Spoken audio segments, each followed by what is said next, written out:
pangyayaring nahagip sa kamera, mga insidenteng ating susuriin at bubusisiin. Walang ligtas basta caught on cam. Caught on cam, amiga, natupok ang 18 sasakyang nakaparada sa outdoor pay parking ng NAIA Terminal 3. Posibleng nagsimula raw ito sa grass fire, lalo't makapal at tuyong-tuyo ang damo roon, ayon sa Manila International Airport Authority, MIAA. At karamihan sa mga nakaparadang sasakyan may flight at ilang araw nang iniiwan doon. Caught on cam.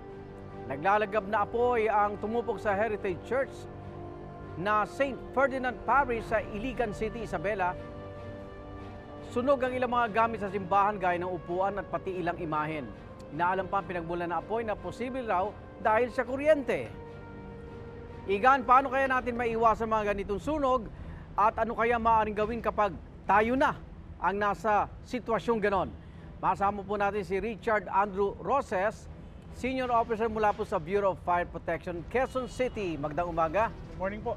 Ito, ang una nating video pinakita kanina kung saan nasunog ang mga sasakyan na nakaparada sa NAIA. Paano kaya po ito naiwasan at hindi na kumalat na damay pa 18 sasakyan? Well, mahalaga po na meron tayong fire extinguisher sa ating mga sasakyan.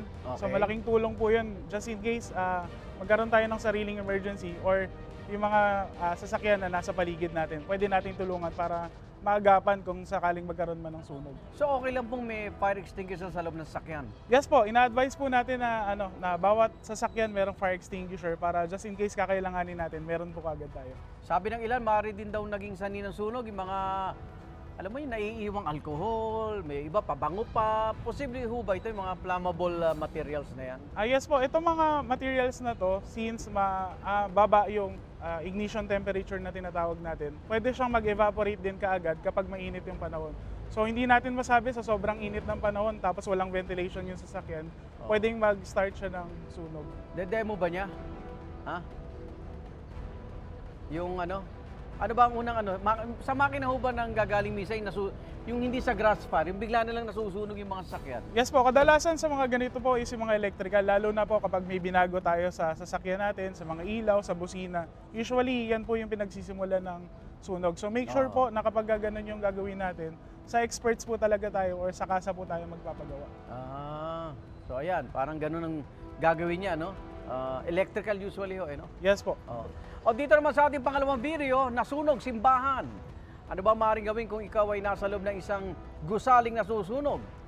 So kapag ikaw naman po nasa isang gusali na susunog, kung kaya po natin kaagad makalabas, lumabas na po kaagad tayo, then ensure natin na na-account natin yung mga kasama natin sa tahanan or sa facility kung saan man tayo galing. And then kung mausok naman na po doon sa loob ng structure, kailangan po natin mag-stay low or mababa sa sahig. Gumagapang ka, Yes ganun? po, opo. Kasi mas cleaner air available po sa mas mababa na lugar. Kasi yung heated gas po, nasa taas. Actually, maraming namamatay sa suffocation, no? Yes, opo. Dahil walang oxygen na eh. Yes, opo. So yung sa usok po kasi, nauuna siya doon sa apoy. Wala pa man yung apoy doon sa mismong lugar na pwesto natin. Yung usok nandyan na. So yun yung kadalasan nakakatrap po sa atin sa sunog. O karagdagang tips po para sa mga nanonood ngayon para makaiwas sa sunog. Go ahead po.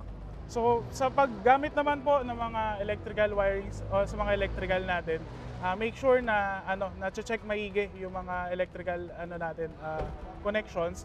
And then pag nagluluto naman po tayo, wag natin iiwanan yung mga niluluto natin. Usually yung So kadalasan po kapag ganyan naiwanan natin, umaapoy, then Sapa. ayan. Oh.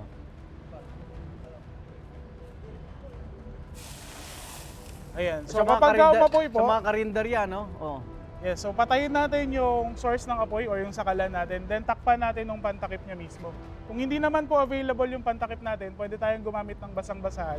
Basta make sure na mas malaki yung surface area ng basahan natin na pwede nating ipatakip. I-avoid natin yung oxygen na pumasok pa doon, kung sana pong mamamatay yung apoy.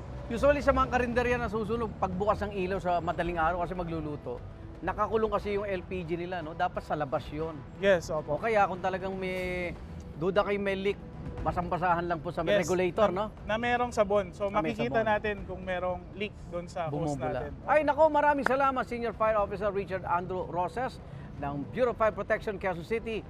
Mga igan, ang mga aksidente, krimen at sunog, ating susuriin po yan Dahil simula ngayon, wala ng blind spot pagdating sa kaligtasan. Tutukan natin yan dito sa Caught on Cam. Salamat!